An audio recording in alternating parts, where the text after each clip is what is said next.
Hello students. इससे पहले वाले वीडियो में हम लोगों ने कैटलिस्ट कंप्लीट कर रखा है, एंजाइम कैटलिसिस कवर हो चुकी है और कोलॉइड्स के बारे में मैंने बेसिक इन्फॉर्मेशन दे रखी है। कोलॉइड्स जैसा कि मैंने आपको बता रखा था, एक अपने सिस्टम का स्पेशल कंडीशन है जहाँ पर मैंने कहा था डिस्पर्स फेज के पार्टिकल की साइज़ 1 to 1000 नैनोमीटर के रेंज में होगी। अगर डिस्पर्स फेज के पार्टिकल की साइज़ 1 नैनोमीटर से बिलो है तो ट्रू सोल्यूशन बनेगा, जिसको हम लोगों ने सोल्यूशन का नाम दिया था, होमोजीनियस बनेगा।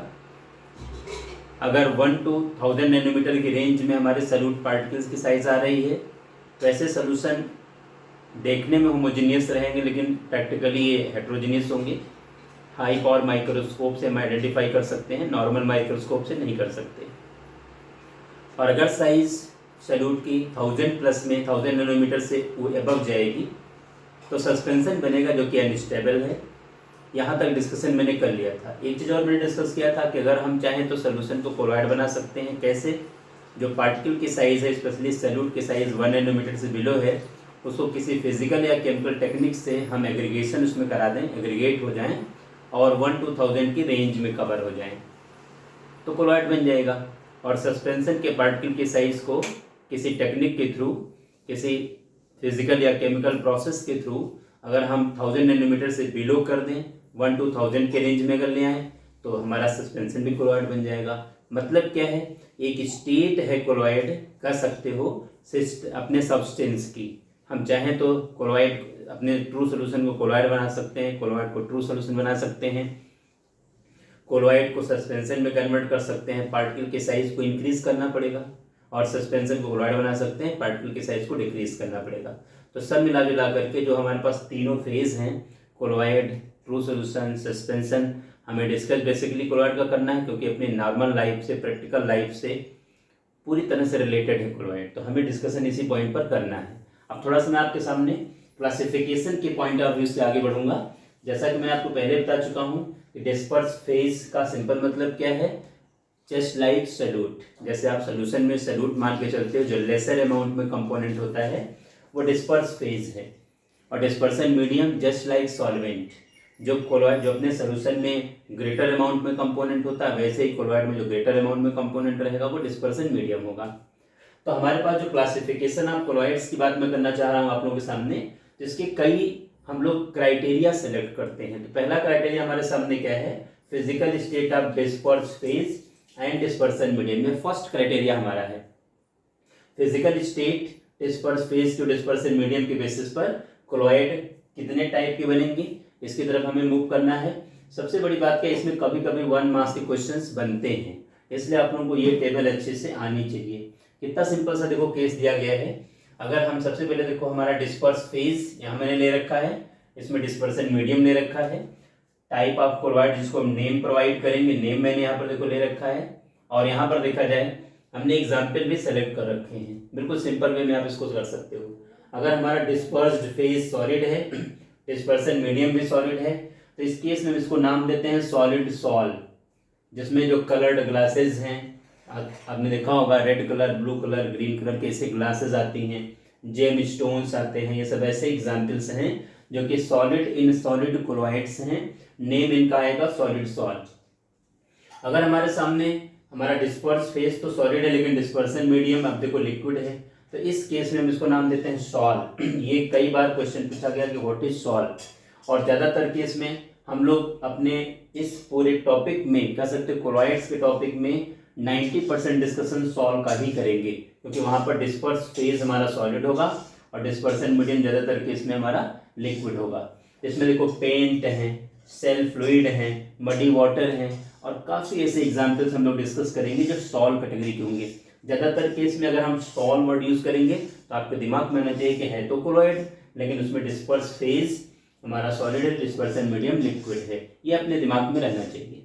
इसी तरह से देखो सॉलिड और गैस, अब इसको हम एरोसॉल का नाम देते हैं, स्मोक, डस्ट, ये सब इसके रिलेटेड एग्जाम्पल्स हैं। यहाँ पर देखो डिस्पर्सन मीडियम मतलब ग्रेटर अमाउंट में कंपोनेंट जो दिया गया है और लेसर अमाउंट में कंपोनेंट। हमेशा ध्यान रखना डिस्पर्सन मीडियम की साइज लेस देन 1 नैनोमीटर हमेशा रहेगी सोल्यूशन की रेंज वाली, लेकिन डिस्पर्स फेज की साइज 1-1000 नैनोमीटर की रेंज में रहेगी। आप उस बेसिस पर आपको दिमाग में रखने की जरूरत है।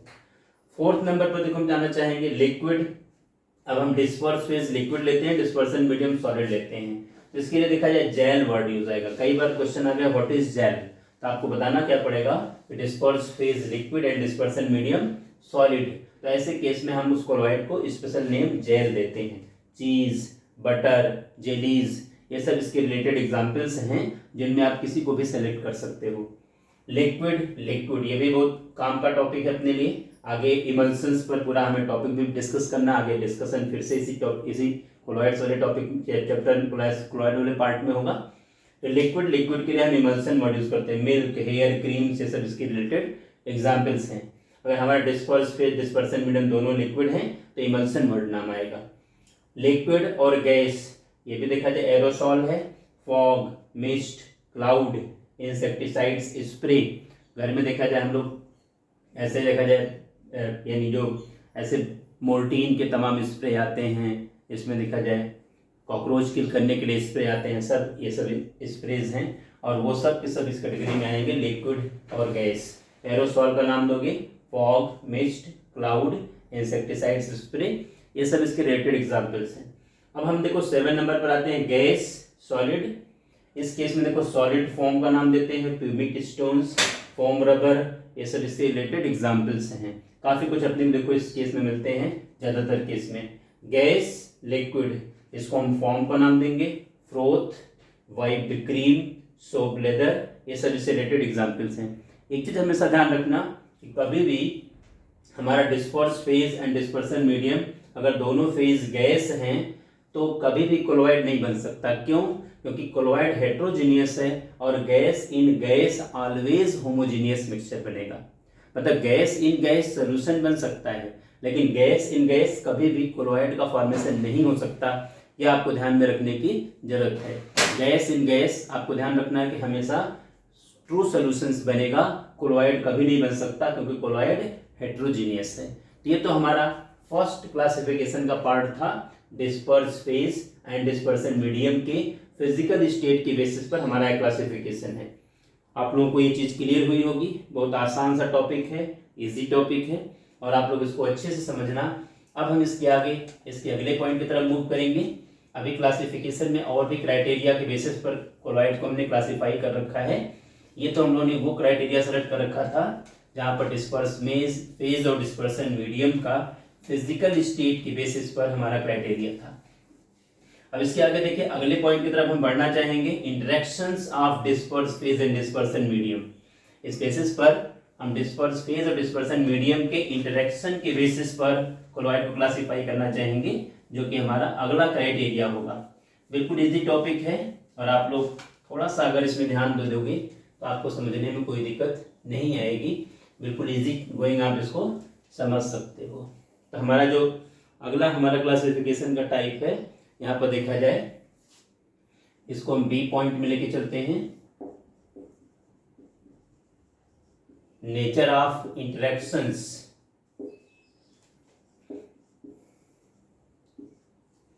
बिटवीन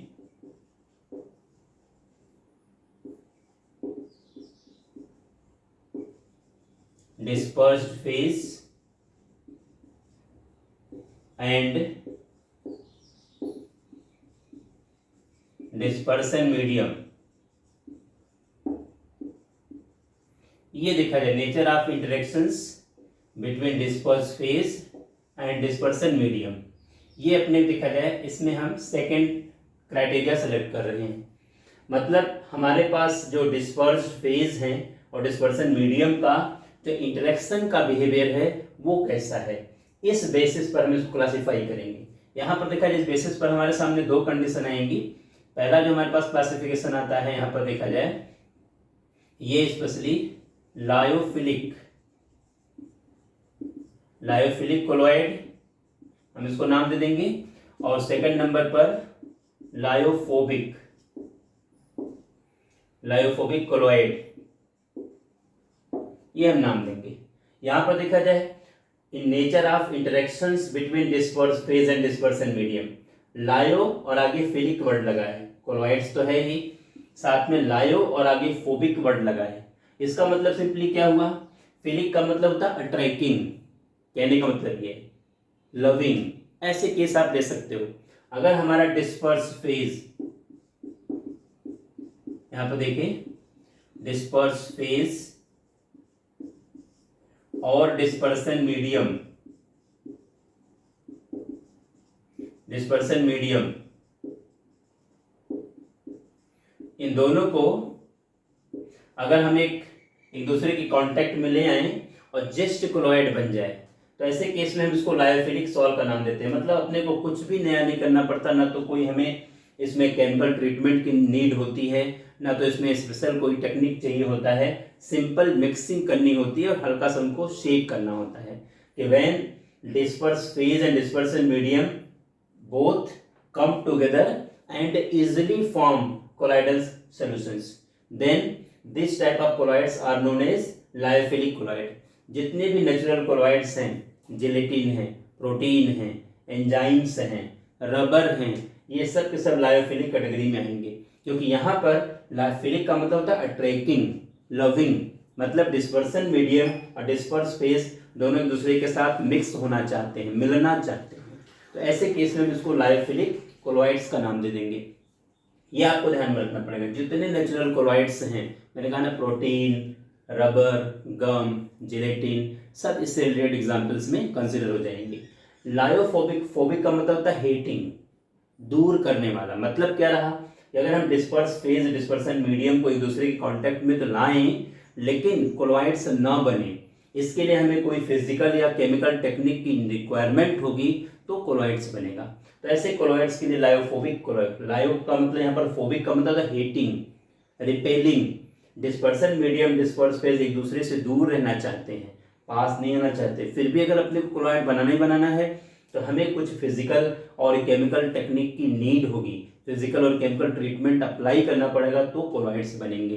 तो ऐसे केस में हम उसको लायोफोबिक का नाम देते हैं। जितने भी मैन मेड कोलॉइड्स हैं, देखा जाए मेटल के कोलॉइड्स हैं, स्पेशली देखा जाए आर्सेनियस सल्फाइड के कोलॉइड्स हैं, यहाँ पर देखा जाए लिफेरिक हाइड्रोक्साइड के कोलॉइड हैं, ये सब के सब लायोफोबिक नेचर के हैं, क्योंकि इनको बनाना पड़ता है, हमें कोई फिजिकल या केमिकल ट्रीटमेंट की रिक्वायरमेंट होती है तो हमें लायोफोबिक मिलते हैं, अदरवाइज नहीं मिलते। तो सबसे बड़ी बात क्या देखा जाए, यहाँ पर देखने से ना लायोफिलिक अपने आप बन गए, केवल आपने डिस्पर्सन मीडियम डिस्पर्स फेज को एक दूसरे के कांटेक्ट में ले आए। यहाँ पर ये अपने आप तो बने नहीं, हमें कोई फिजिकल या केमिकल ट्रीटमेंट की नीड हुई, हमें रिक्वायरमेंट हुई, उसके बाद हम इनको बना पाए। तो कहने का मेरा मतलब केवल इतना सा है, ये देखा जाए मोर स्टेबल होंगे। अगर हम इनके थोड़ा सा डिफरेंस की बात करें तो lyophilic colloids are more stable than lyophobic colloid, पहले नंबर पर ध्यान रखना। ये इजी गोइंग मिक्स होकर बना रहे हैं, कोई भी फिजिकल और केमिकल ट्रीटमेंट की रिक्वायरमेंट नहीं है। यहाँ पर हमें फिजिकल या केमिकल की ट्रीटमेंट की रिक्वायरमेंट है तब हम कोलॉइड बना सकते हैं, अदरवाइज नहीं बना सकते, ये ध्यान रखना आपको। दूसरे नंबर पे देखा जाए लायोफिलिक सॉल्ट स्टेबल हैं, ये अनस्टेबल हैं, ये भी ध्यान रखने की जरूरत स्पेशली अपने को है, क्योंकि इनको हम लोगों ने बनाया नहीं, ये तो अपने आप बन गए हैं। कहने का मतलब है इनका नेचर है। इसके बाद देखा जाए दूसरे नंबर पर देखा जाए ये रिवर्सिबल नेचर के हैं, ये इरिवर्सिबल नेचर के हैं। इसका क्या मतलब रहा कि अगर बाई चांस हमारा लायोफिलिक कोलॉइड सपोज कर लीजिए प्रेसिपिटेट में कन्वर्ट हो गया है, तो हम थोड़ा सा केवल डिस्पर्सन मीडियम मिक्स करके फिर से हम उसको कोलॉइड बना सकते हैं। अगर हमारा लायोफिलिक सॉल्ट आप ये मान के चलिए कि वो प्रेसिपिटेट में कन्वर्ट हो गया है, तो हम उसको फिर से कोलॉइड का फॉर्मेशन कर सकते हैं, फिर से कोलॉइड बना सकते हैं डिस्पर्सन मीडियम मिक्स करके। मतलब क्या रहा, ये रिवर्सिबल नेचर के हैं। यहाँ पर सिचुएशन क्या है कि अगर एक बार प्रेसिपिटेट बन गया, हमारा कोलॉइड जो है प्रेसिपिटेट बन गया, तो आप उसको आसानी से डिस्पर्सन मीडियम केवल मिला करके आप कोलॉइड में कन्वर्ट नहीं कर सकते। मतलब ये इरिवर्सिबल नेचर का है। कहने का मतलब ये यूं समझ लीजिए, ये मोर हाइड्रेटेड हैं, ये लेस हाइड्रेटेड हैं। तो ऐसे कुछ नॉर्मल सिंपल से डिफरेंसेस हैं। बाई चांस कभी लायोफिलिक और लायोफोबिक पर डिफरेंस पूछ लिया जाए तो आपको डिफरेंस देने में कोई दिक्कत ना आए। कहने का मतलब मेरा है, मैंने अपने नोट्स में भी कम से कम 7 पॉइंट्स इस दोनों के कवर कर रखे हैं। इजी पॉइंट्स हैं, आसानी से आपके समझ में आ जाएंगे। दूसरी बात और, अगर हमारे पास लायोफिलिक लायोफोबिक क्लोराइड बनाने में डिस्पर्सन मीडियम अगर वाटर है तो इसको हम हाइड्रोफिलिक का नाम देने लगते हैं। हाइड्रोफिलिक, अगर हमारा डिस्पर्सन मीडियम वाटर है तो उस केस में हम हाइड्रोफिलिक का नाम देंगे, और अगर हमारा डिस्पर्सन मीडियम देखा जाए यहाँ पर वाटर है तो ये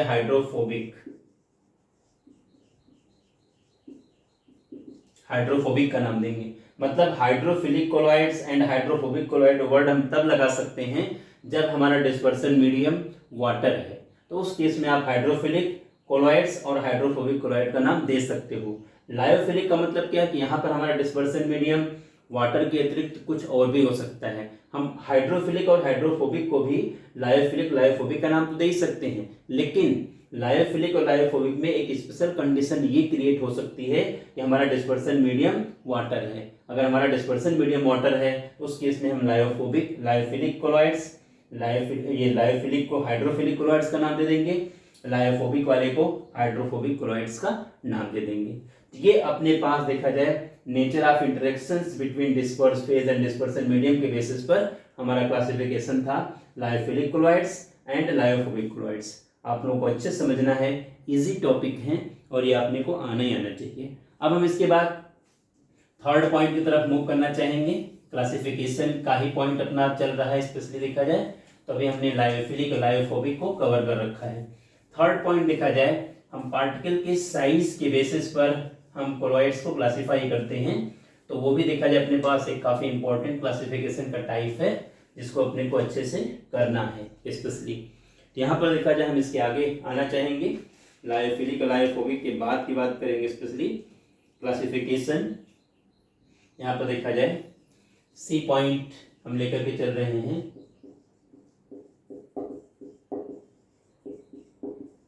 classification based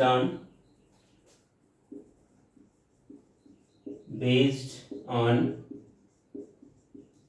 type of particles of dispersed phase, particles of dispersed phase, classification based on type of particle of dispersed phase। इसमें देखो हमारे पास 3 क्लासिफिकेशन है। पहला देखा जाए मल्टी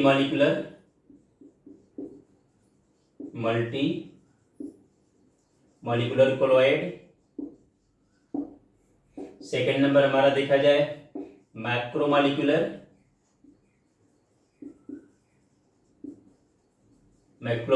कोलॉइड्स, और थर्ड नंबर पर देखा जाए एसोसिएटेड।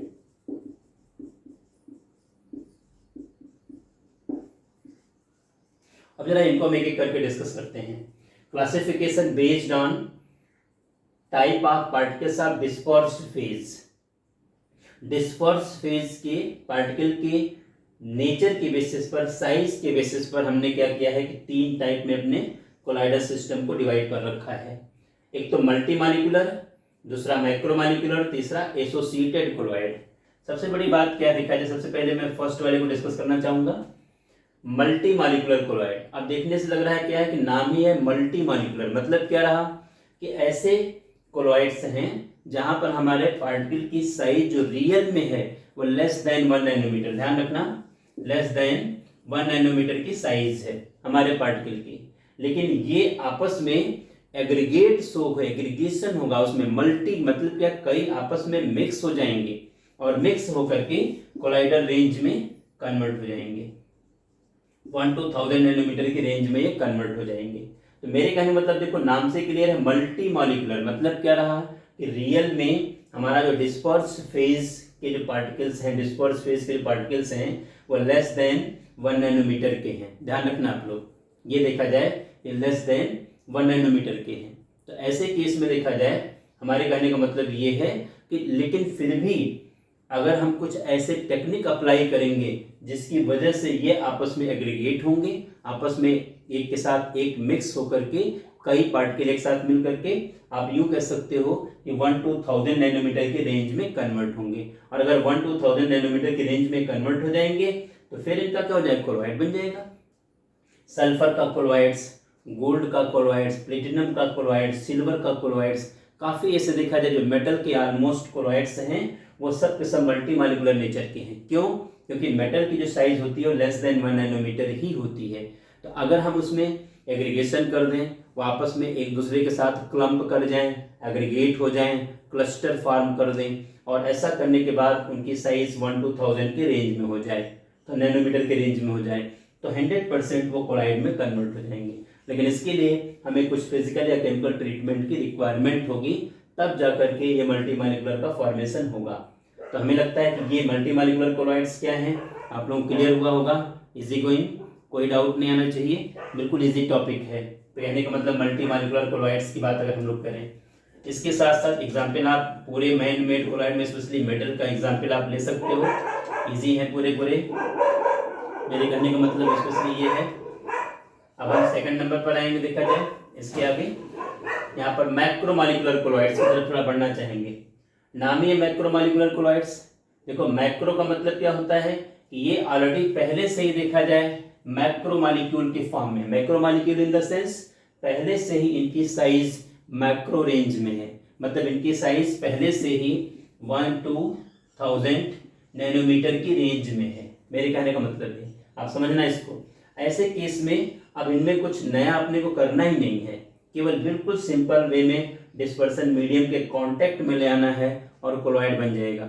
जितने भी हमारे पास नेचुरल कोलॉइड्स हैं, जिलेटिन के कोलॉइड्स हैं, प्रोटीन्स हैं, एंजाइम्स हैं, विटामिन्स हैं, ऐसे जो नेचुरली अकरिंग प्रोडक्ट है, रबर्स हैं, ये सब के सब जो कोलॉइड्स हैं ये सब मैक्रोमोलिकुलर रेंज के हैं, क्योंकि इनकी साइज पहले से ही 1 to 1000 नैनोमीटर की रेंज में होती है। तो आपको देखने से लग रहा है कि अगर मैं मल्टी मालिकुलर और मैक्रोमोलिकुलर के बीच में स्टेबिलिटी को कंपेयर करूं, तो आपको देखने से लग रहा है कि मल्टी मालिकुलर के रिस्पेक्ट में मैक्रोमोलिकुलर मोर स्टेबल है, और इनकी स्टेबिलिटी इतनी ज़्यादा होती है कि काफ़ी ज़्यादा ये ट्रू सोल्यूशन के अकॉर्डिंग अपना बिहेवियर शो करते हैं। मतलब किसी किसी केस में आप मान सकते हो कि मैक्सिमम कैरेक्टर इसके ट्रू सोल्यूशन मीन्स सोल्यूशन से मैच करते हैं इनकी स्टेबिलिटी के रेंज के बेसिस पर।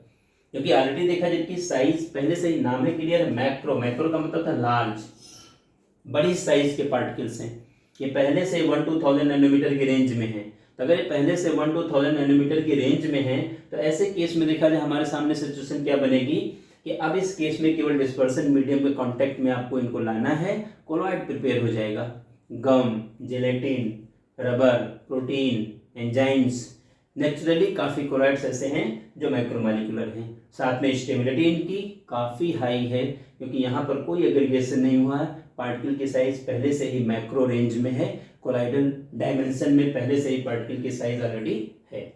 अब इसके आगे हम अपने थर्ड नंबर पर आना चाहेंगे, जो अपना तीसरा पॉइंट है देखा जाए एसोसिएटेड कोलॉइड।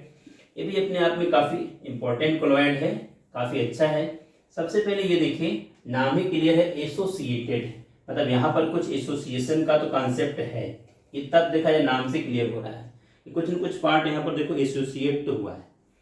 एसोसिएटेड कोलॉइड्स में देखो अपने क्या ध्यान में रखना है, स्पेशली अपने को ध्यान में ये रखना है ऐसे ये हमारे पास सब्सटेंस हैं कि अगर इनका कंसंट्रेशन लो है तो लो कंसंट्रेशन पर नॉर्मल स्ट्रॉन्ग इलेक्ट्रोलाइट जैसा वर्क करेंगे। कह सकते हो the substance which behave as normal strong electrolyte at low concentration but after a certain concentration. अगर आप कंसंट्रेशन को इंक्रीज करिए तो एक फिक्स कंसंट्रेशन के बाद इनके जो पार्टिकल्स हैं आपस में क्लम्प कर जाएंगे, आपस में एग्रीगेट हो जाएंगे, और एग्रीगेट होकर के एसोसिएट होकर के कोलाइडल डायमेंशन के साइज में कन्वर्ट हो जाएंगे।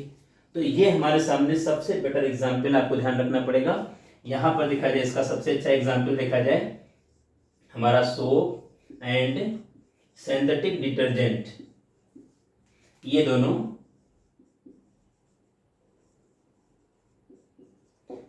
इसके सबसे बेटर एग्जाम्पल्स हैं। एसोसिएटेड कोलॉइड्स, सोप हो और सिंथेटिक डिटर्जेंट्स हो, अगर इनको हम लोग लो कंसंट्रेशन में रखें, अगर इनका कंसंट्रेशन बहुत कम है, तो ऐसे केस में हमारा सोप है या सिंथेटिक डिटर्जेंट्स हैं ये नॉर्मल इलेक्ट्रोलाइट जैसा वर्क करेंगे, मीन्स ये इलेक्ट्रोलाइट कैटायन एनायन में कन्वर्ट हो जाएंगे। कोई कोलॉइड नहीं बनेगा, कुछ नहीं होने वाला है। लेकिन आप लोगों को पता है कि एसोसिएशन कब होगा, जब सोप या डिटर्जेंट का जो कंसंट्रेशन है एक लिमिट से ज़्यादा रखा जाएगा।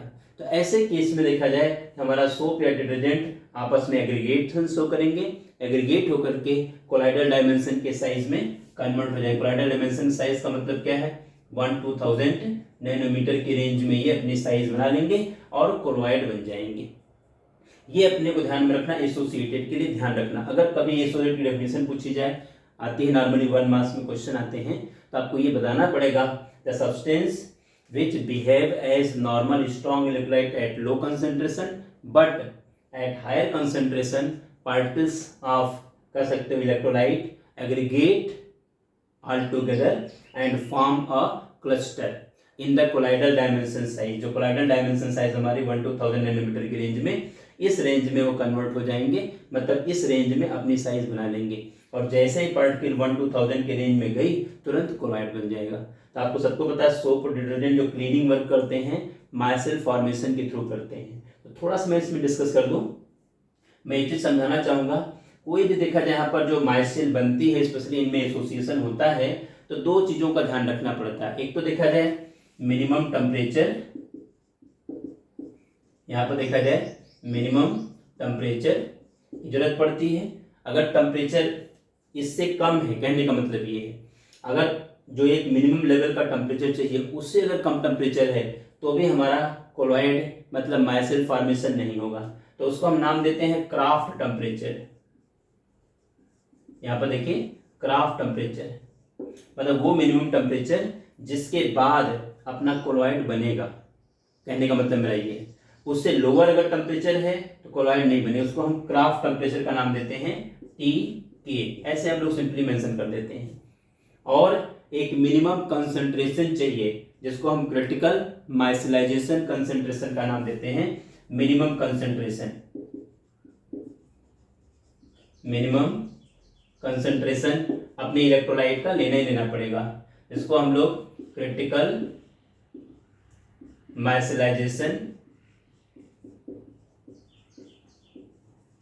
माइसिलाइजेशन कंसंट्रेशन CMC का नाम देते हैं। आपको ध्यान रखना 1 मार्क्स में क्वेश्चन आपसे पूछा जा सकता है कि क्राफ्ट टेम्परेचर क्या है। आपको पता होना चाहिए कि मिनिमम टेम्परेचर, एक मिनिमम लेवल का टेम्परेचर अपने को चाहिए चाहिए माइसेल बनने के लिए। सोप या डिटर्जेंट की बेसिस पर देखा जाए ये माइसेल फॉर्मेशन के थ्रू अपना कह सकते हो कि क्लीनिंग एक्शन दिखाते हैं, कोलाइड का फॉर्मेशन करते हैं। तो अभी हम लोग इसकी बात करेंगे माइसेल बनता कैसे है, पूरा डिस्कशन करूंगा। लेकिन उसके पहले आपको ध्यान रखना है कि सोप और डिटर्जेंट सबसे बेटर एग्जांपल्स हैं।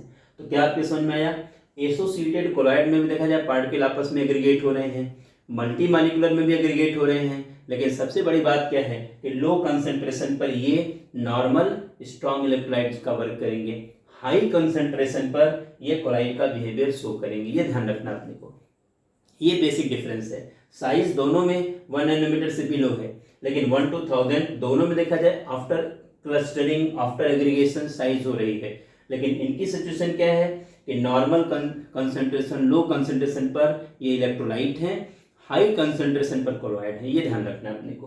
तो अपने को मिनिमम टेम्परेचर चाहिए जिसको हम क्राफ्ट टेम्परेचर का नाम देते हैं, और मिनिमम कंसंट्रेशन की रिक्वायरमेंट होगी जिसको हम क्रिटिकल माइसिलाइजेशन कंसंट्रेशन का नाम देते हैं CMC।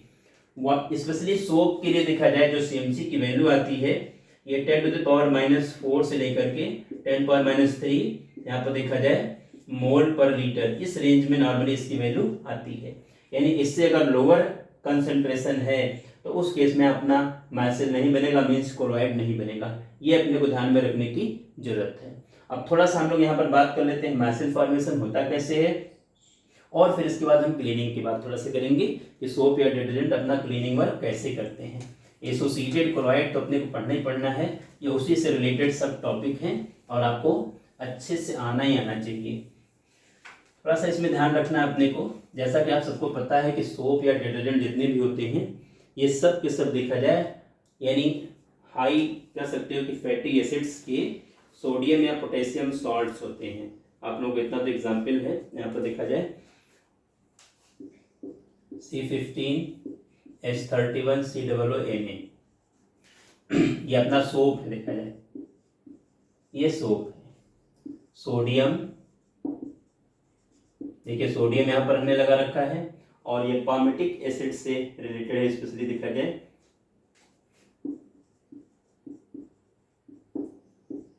सोडियम पामिटेट, ये सोप है स्पेशली देखा जाए। और भी आप एग्जाम्पल इसमें हम ले सकते हैं, स्पेशली देखा जाए CH3 CH2 11 15 है, CH3 CH2 15 और CH3 थ्राइस N। यहाँ पर देखा जाए ये देखिए, ये पूरा का पूरा इसको हम नाम देते हैं सेटाइल ट्राईमिथाइल अमोनियम ब्रोमाइड। ये डिटर्जेंट है स्पेशली देखा जाए सेटाइल ट्राईमिथाइल। ये पूरा जो पार्ट हमारे सामने ये वाला पार्ट है, इसको देखो सेटाइल ट्राईमिथाइल। देखो इस नाइट्रोजन की वैलेंसी 3 है लेकिन प्लस चार्ज लगा है, तो यहाँ पर देखो नाइट्रोजन की वैलेंसी प्लस चार्ज की वजह से यहाँ पर देखो 4 शो होगी। तो एक से देखो ये पूरा ग्रुप जुड़ेगा, 3 से CH3 ग्रुप जुड़ेंगे, तो साथ में Br है, प्लस है, माइनस है, ट्राईमिथाइल अमोनियम और आगे ब्रोमाइड।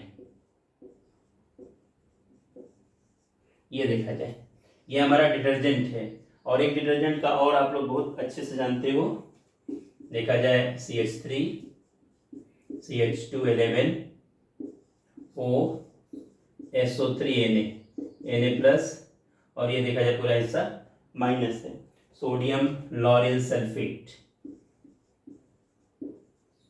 Sodium lauryl sulphate. ये देखा जाए तो ये हमारे सामने दोनों जो एग्जाम्पल हैं ये डिटर्जेंट्स के हैं, सिंथेटिक डिटर्जेंट्स के।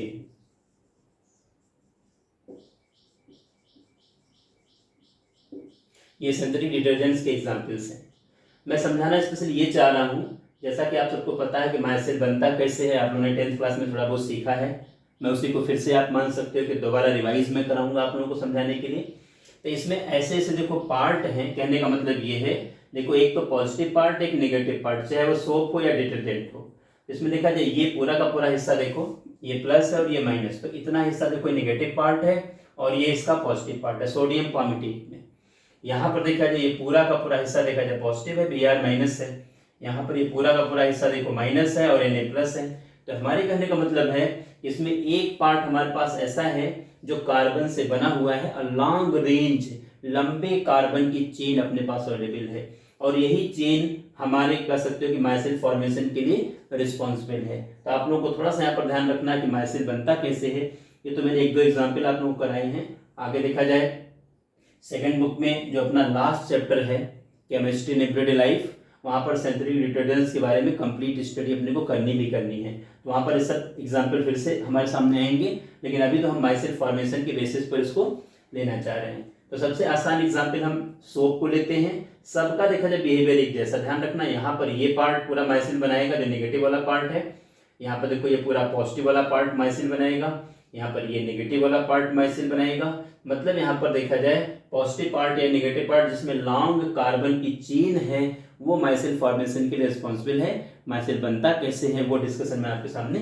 कर रहा हूँ। तो सोप को मैं इसलिए ले रहा हूँ क्योंकि सोप को आप लोग पहले से भी जानते हो और इसके स्ट्रक्चर को समझना बिल्कुल ईजी है, इसलिए आप लोग सोप को एज ए एग्जाम्पल हम लोग लेके चलते हैं। यहाँ पर देखा जाए, देखिए सोप को एग्जाम्पल लेके हम चल रहे हैं। यहाँ पर अभी जैसे हम लोगों ने सोडियम पामिटेट को लिया था, यहाँ पर देखिए सोडियम पामिटेट हमने ले रखा था C15H31CONA। जब सोडियम पामिटेट को आप वाटर में डाल दोगे तो पहला काम क्या होगा, देखो ये ब्रेक होगा C15H31CO- और Na प्लस। ये देखा जाए पहले नेगेटिव पार्ट और पॉजिटिव पार्ट में ये कन्वर्ट होगा, पहला काम हो। कोई भी सोप या डिटर्जेंट अगर आप लेते हो तो पहला वर्क क्या है कि वाटर में जाकर के ये कैटायन और एनायन में ब्रेक हो जाएंगे। अब इसमें देखा जाए एक ऐसा पार्ट हमारे सामने मिला है जिसमें देखो ये कार्बन की रेंज है, देखो कार्बन के साथ कार्बन ऐसे जुड़ता हुआ चला गया है और 15 कार्बन आपके सामने जुड़े हैं, और यहाँ पर देखा जाए COO और O, ये पूरा ये हिस्सा बना हुआ है। तो आपको देखने से लग रहा है इसको हम लोग करते क्या है, ज़्यादातर देखो ऐसे ऐसे बना देते हैं, यूं ऑर्डर में देखा जाए यूं बना देते हैं, और ये वाला हिस्सा जो हमारे पास है इसको देखो हम लोग ऐसे हेड बना देते हैं, यूं बना देते हैं। तो इसमें ये इतना पार्ट जो हमारे सामने ये जो कार्बन हाइड्रोजन से बना हुआ है, ये देखा जाए यहाँ पर हाइड्रोफोबिक है, क्योंकि वाटर पोलर है और ये कार्बन हाइड्रोजन के बीच में जो बॉन्ड है नॉन पोलर है, तो ये हाइड्रोफोबिक पार्ट है देखा जाए, क्योंकि ये पार्ट वाटर से दूर रहना चाहेगा। और ये पार्ट देखा जाए जो नेगेटिव वाला पार्ट है ये वाटर कांटेक्ट में रहना चाहिए, क्योंकि वाटर हमारा पोलर मॉलिक्यूल है, तो इसमें देखो पोलैरिटी है, तो हाइड्रोफोबिक हाइड्रोफिलिक है, ये हाइड्रोफिलिक पार्ट है। हम लोग क्या करते हैं, हाइड्रोफोबिक पार्ट को ऐसे बार बार कार्बन कार्बन से जुड़ाने की बजाय हम लोग देखो इसी तरह से स्प्रिंग जैसा स्ट्रक्चर बना देते हैं, ये पूरा जिग जैग ऑर्डर में डायग्राम बना देते हैं। और साथ में इस हाइड्रोफोबिक वाले हाइड्रोफिलिक वाले पार्ट को ऐसे देखो एक बॉल बना करके हेड नाम दे देते हैं इसको, यहाँ पर हाइड्रोफिलिक पार्ट इसको हम हेड का नाम दे देते हैं, हेड। और ये पूरा पूरा जो ये वाला हिस्सा है इसको टेल का नाम दे देते हैं। मेरे कहने का मतलब ये है। तो आपको इस बेसिस पर समझना है कि पहला काम है सोप या डिटर्जेंट, देखा जाए मैकेनिज्म आप माइसिल की बात में कर रहा हूं, आपको अच्छे समझ में आना चाहिए। ऐसे केस में जो हमारा सोप देखा जाए या डिटर्जेंट है, इसमें ये देखा जाए बड़ा सा पार्ट है जो कि हाइड्रोफोबिक है और यह हाइड्रोफिलिक है। दूसरी बात, इन दोनों में देखा जाए इतनी कार्बन कार्बन की लंबी सी चेन है, इसलिए पूरा नेगेटिव आयन दो टाइप का बिहेवियर शो कर सकता है ड्यू टू लेंथ। अगर ये बाई चांस बहुत छोटा सा पार्ट होता, पॉजिटिव ये कह सकते हाइड्रोफिलिक हाइड्रोफोबिक का, तो उस केस में ये दोनों टाइप का बिहेवियर शो नहीं कर सकता। लेकिन यहाँ पर दोनों टाइप का बिहेवियर इसलिए शो हो पाएगा क्योंकि लेंथ बहुत ज्यादा है, ध्यान रखना है। इसमें देखा जाए कार्बन कार्बन के बीच में काफी लेंथ है और हेड देखो बहुत दूर है, इसलिए ये वाला हिस्सा हाइड्रोफोबिक का वर्क का काम करेगा और ये हाइड्रोफिलिक का काम करेगा। अब आप जरा सोचो, मान लीजिए कि हमने वाटर लिया है और इसमें इस वाटर में देखा जाए अगर हमने सोप या डिटर्जेंट को डाल दिया है, तो पहला काम क्या होगा, ये जो हाइड्रोफोबिक है ये पार्ट वाटर से दूर रहना चाहेगा। जब वाटर से दूर रहना चाहेगा तो ये देखो सरफेस पे रहेगा, और जो हिस्सा इसका हाइड्रोफिलिक है वाटर कांटेक्ट में आना चाहता है वो देखो वाटर कांटेक्ट में आएगा। ये पॉजिटिव हो या नेगेटिव हो, ये वाला हिस्सा देखा जाए पॉजिटिव नेगेटिव दोनों तरह के हो सकते हैं, ये कोई जरूरी नहीं कि नेगेटिव ही बने। अगर डिटर्जेंट ले लें और डिटर्जेंट हमारा कैटाइनिक नेचर का है तो वहाँ पर पॉजिटिव टाइप का हेड बनेगा। यहाँ पर देखो सोप ले रहे हैं, सोप में नेगेटिव टाइप का हेड बनेगा। अगर हमारा डिटर्जेंट देखा जाए स्पेशली नेगेटिव चार्ज वाला है तो वहाँ पर नेगेटिव वाला पार्ट हेड का काम करेगा। तो ये सिचुएशन बनेगी, कहने का मतलब जब कंसंट्रेशन बहुत कम होगा तो ऐसे केस में देखा जाए ये सिचुएशन क्रिएट होगी। मेरे कहने का मतलब सरफेस पर इनका टेल वाला हिस्सा जाके सेट हो जाएगा और सरफेस के नीचे वाटर कांटेक्ट में इनका हेड वाला हिस्सा रहेगा, क्योंकि ये हिस्सा वाटर कांटेक्ट में रहना चाहता है, हाइड्रोफिलिक है, और यह हाइड्रोफोबिक क्योंकि वाटर से दूर रहना चाहता है। लेकिन ये सिचुएशन तब तक मेंटेन हो सकती है जब तक कंसंट्रेशन लोअर है। लेकिन जैसे कंसंट्रेशन इंक्रीज होगा, जब सरफेस पर स्पेस ही नहीं बचेगा, सरफेस पर जगह ही नहीं बचेगी, तो अब उस केस में क्या होगा कि जो ये हमारे पास हाइड्रोफोबिक पार्ट हैं ये देखो आपस में ऐसे इंटीरियर साइड में चले जाएंगे, अंदर की तरफ चले जाएंगे, और हेड वाला हिस्सा सरफेस आ जाएगा और बॉल शेप्ड स्ट्रक्चर क्रिएट हो जाएगा। उसी को आप माइसिल का नाम देते हो। यहाँ पर देखिए जैसे देखा जाए जब कंसंट्रेशन एक लिमिट से ज्यादा हो जाएगा, यानी कि मतलब जो सरफेस पर हमारे पास जो हमारे पास पार्टिकल हैं जो सरफेस पर एग्जिस्ट करने के लिए उनको प्लेस नहीं मिलेगा, तो ऐसे केस में क्या होगा कि वो आपस में यूं सिचुएशन देखो ऐसे, यानी आपका जो ये हेड ये टेल वाला हिस्सा है ये देखो इंटीरियर साइड में चले जाएंगे ऐसे, यहाँ पर देखो इंटीरियर साइड में चले जाएंगे, और हेड वाला हिस्सा देखा जाए ऐसे देखा जाए यहाँ पर सरफेस पर आ जाएगा। तो पूरा का पूरा आप देखें यहाँ पर बॉल जैसा स्ट्रक्चर क्रिएट हो जाएगा, और इसी बॉल जैसे स्ट्रक्चर को हम लोग नाम देते हैं, स्पेशली स्ट्रक्चर को माइसेल का नाम देते हैं, ये माइसेल। अब इस एग्रीगेशन का इम्पैक्ट ये होगा कि अब इनकी जो साइज है ये 1-1000 नैनोमीटर की रेंज में पहुंच जाएगी, ध्यान रखना। और 1-1000 नैनोमीटर की रेंज में जैसे साइज पहुंची तुरंत क्लोराइड बन जाएगा। यही अपने को समझने की जरूरत है। माइसेल फॉर्मेशन इस बेसिस पर आपको समझना है कि मिनिमम कंसंट्रेशन से अगर लेस कंसंट्रेशन है तो सरफेस पे पड़ी रहेगी टेल, कुछ नहीं होने वाला है। लेकिन अगर कंसंट्रेशन उस क्राफ्ट कह सकते हो कि CMC से ज़्यादा हुआ, क्रिटिकल माइसिलाइजेशन कंसंट्रेशन या उससे ज़्यादा हुआ, तो उस केस में सरफेस पर प्लेस नहीं है, सरफेस पूरा कवर है और ज़्यादा पार्टिकल तो हैं, तो आपस में देखो इस तरह से इंटीरियर साइड में इनका टेल पहुंच जाएगा और हेड एक्सटीरियर साइड में आ जाएगा, और बॉल जैसा स्ट्रक्चर देखो हमारे सामने क्रिएट हो गया। इसमें ये वाला हिस्सा वाटर कांटेक्ट में रहना चाहता है और ये वाला हिस्सा वाटर से दूर रहना चाहता है। यही कंडीशन माइसेल फॉर्मेशन है। अगर कोई ऐसा सिंथेटिक डिटर्जेंट्स लिया जाए जो कि पॉजिटिवली चार्ज है तो हेड वाला पार्ट पॉजिटिव वाली का बन जाएगा, तब भी वाटर कांटेक्ट में रहना चाहेगा, और जो उसका टेल वाला हिस्सा है जो हाइड्रोफोबिक है वो इंटीरियर पार्ट में चला जाएगा।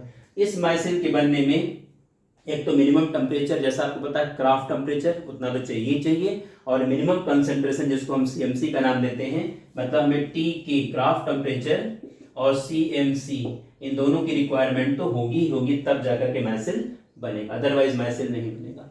ये अपने को समझने की जरूरत है। क्लियर।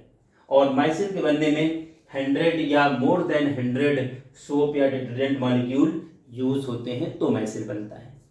अब इसमें थोड़ा सा एक डिस्कशन और कर लें, क्लीनिंग एक्शन कैसे होता है देखा जाए। सोप या डिटर्जेंट अपना क्लीनिंग एक्शन कैसे शो करते हैं, कैसे वो क्लीनिंग इफेक्ट दिखाते हैं, तो यो भी देखा जाए बिल्कुल सिंपल सा केस है।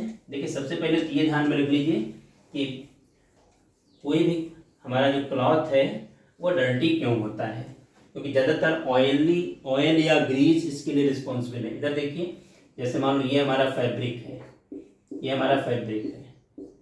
अब देखा जाए, आपको पता है कि अपना क्लॉथ ऐसे पार्ट क्लॉथ का ज़्यादा डर्टी होता है जो अपने बॉडी के डायरेक्ट कांटेक्ट में होते हैं, जैसे कॉलर वाला हिस्सा या हाथ वाला हिस्सा, शोल्डर वाला हिस्सा, जो डायरेक्ट बॉडी के कांटेक्ट में है, क्योंकि अपनी बॉडी से ऑयल रिलीज होते हैं।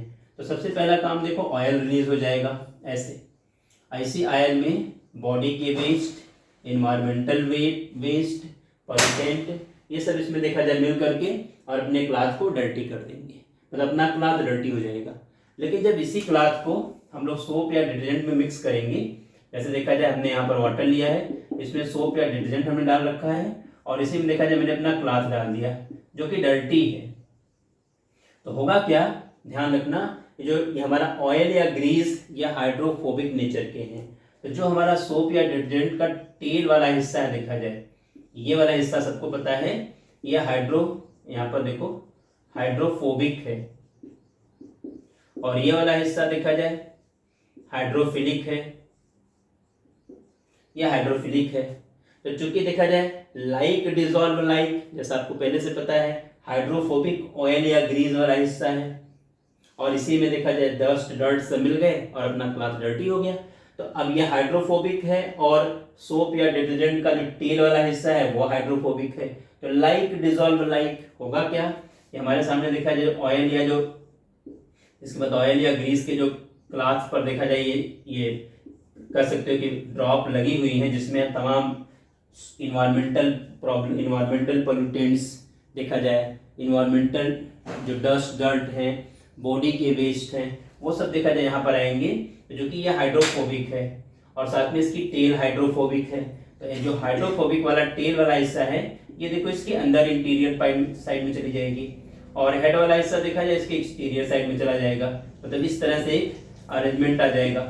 अब जब चारों तरफ देखा जाए सोप या डिटर्जेंट का जो टेल वाला हिस्सा जो इसके अंदर चला गया, क्योंकि लाइक डिजॉल्व लाइक इसका नेचर और इस ऑयल या ग्रीस का नेचर सेम है, इसलिए like dissolve like concept work करेगा। तो टेल वाला हिस्सा इसके कांटेक्ट में देखो आएगा, तो अब जो क्लॉथ के साथ इसकी जो अट्रैक्शन पावर है वो मिनिमाइज हो जाएगी।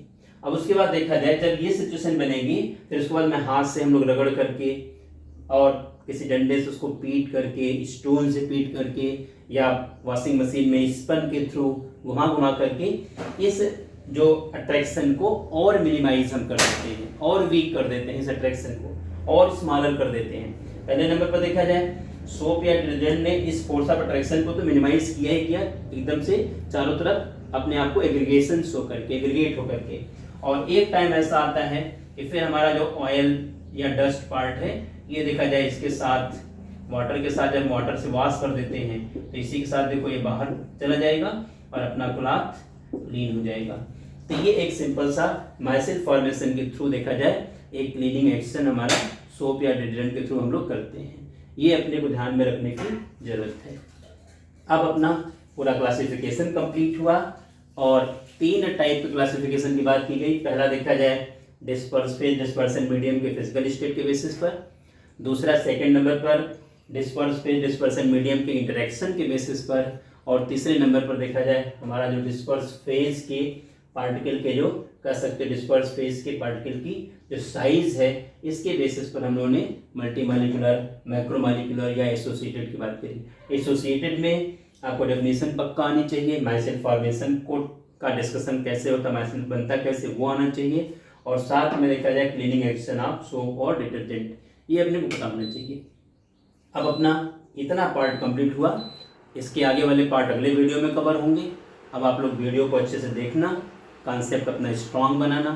कोई डाउट आएगा तो कमेंट सेक्शन में आप लोग कमेंट करना, आपकी प्रॉब्लम का सलूशन मैं 100% निकालूंगा। Thank you.